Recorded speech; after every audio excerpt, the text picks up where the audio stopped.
Mon plus gros fou rire, c'était du lourd en termes de conneries. Je me suis dit, mais les mecs, ils ont pas de limite. Jamais de la vie, je ferais un truc comme ça. Salut, c'est Brice Samba, c'est carré. Ça a été à l'Olympique de Marseille. C'était avec Joey Barton et André-Pierre Gignac. Et je me souviens que chacun se faisait des blagues. Et à un moment donné, ça a pris des proportions mais incroyables. Dédé, André-Pierre Gignac a pris le jean de Joey Barton qu'il a foutu dans la piscine. Donc il a dû rentrer en survêtement. Et le lendemain, Joey Barton est venu et a crevé les pneus de la Ferrari à André-Pierre Gignac. Alors celle-là, je me suis dit, mais les mecs, ils ont pas de limite. Franchement, c'est un truc de dingue. Parce que je dis, mais jamais de la vie, je ferais un truc comme ça. À l'époque, c'était vraiment marrant, tu vois. Et c'est un truc le plus dingue que j'ai vécu dans un vestiaire, en tout cas. Et après, c'est parti en cacahuète. Ah, mais c'était un peu sérieux à un moment. Oui, bah bien sûr, parce que c'est aller loin. Donc, crever les pneus, les roues, c'est compliqué. Tu peux pas rentrer chez toi, tu dois appeler Noroto, donc... T'as jamais des pneus de retour? Non, je sais pas. Ah, mais j'ai... Ah, mais ouais, merde. Noroto, c'est... Et nous, on sait pas. Mais des pneus de Ferrari, c'est un poids combien ça?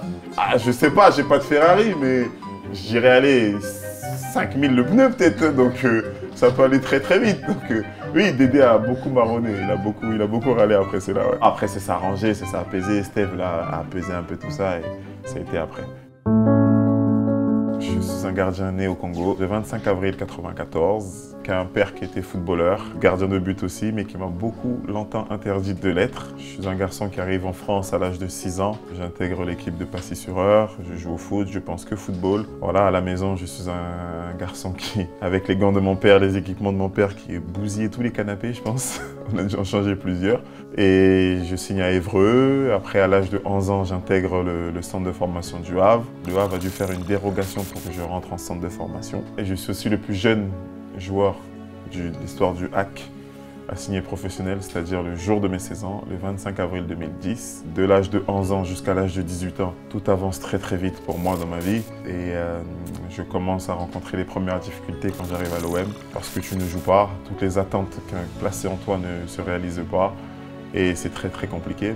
Mais je quitte Marseille avec beaucoup d'amertume. Et c'est pas facile parce que j'ai plus grand monde autour de moi. Des potes, des amis, il n'y en a plus. Quand tu es en bas, c'est comme ça. Donc heureusement qu'il y a ma famille qui m'a permis de me relever. Et voilà, je signe à Caen. Je fais une première année sur le banc de touche. La deuxième année, en tant que titulaire. Encore une fois, ça ne commence pas très très bien avec de grosses erreurs au Parc des Princes le dimanche soir. Mais bon. Encore une fois, je me relève de cela parce que je suis quelqu'un d'assez fort mentalement et je continue à avancer avec la foi aussi parce que je pense que sans la foi, je ne serais pas ce garçon-là aujourd'hui. Et voilà, donc je quitte Caen, même malgré une descente et je pense que le premier gros déclic de ma carrière, c'est cette signature à Nottingham Forest. Je découvre une autre culture, un nouveau pays. J'arrive comme un nouveau-né, entre guillemets. Donc on ne me connaît pas, on va apprendre à me découvrir et grâce à Dieu, je fais mes preuves. Sur les 3 années passées là-bas, je suis élu 2 fois meilleur gardien de Championship. J'ai eu beaucoup de sollicitations des clubs anglais, mais j'ai toujours voulu revenir en France parce que l'image que j'avais laissée n'était pas bonne. Et j'ai voulu montrer le vrai Brice Samba. Et je pense que la saison dernière, c'est ce que j'ai réussi à plutôt bien faire, même si je sais que le plus dur reste à venir. Mais voilà, c'est pour dire que voilà, je passe d'un espoir à la boue à aujourd'hui trophée Yachine. Être élu dans les 10 meilleurs gardiens du monde, c'est tout simplement magnifique. Et je pense que c'est une très très belle histoire et j'espère en inspirer plein d'autres. Le truc le plus fou que j'ai vécu, oui, c'est mon accident de voiture à Nancy. J'ai 21 ans, mais c'est vrai que j'ai un gros trou noir parce que t'as plein de gens qui me racontent des choses, mais moi, je me souviens pas de grandes choses. Et en fait, c'est une histoire de dingue parce que je me souviens mais vraiment pas et c'est en toute franchise. J'ai un gros trou noir en fait. Beaucoup de gens m'ont raconté que j'avais fait des choses, par exemple sortir du côté passager de la voiture, alors que je ne sais pas si j'étais tout seul ou j'étais avec quelqu'un. Je me demande encore aujourd'hui comment c'est passé, comment j'ai fait en fait pour en arriver là. Mais bon, c'est la jeunesse, je pense. Et je le mettrai sur le compte de la jeunesse surtout. J'ai largement mûri et je suis passé à autre chose. Tu veux passer au zapping? Attends, quoi? Merde. C'était comment déjà? J'ai un mytho extraordinaire. Mathys Tel est le futur du Bayern Munich. Salut à tous, c'est Mathys Tel.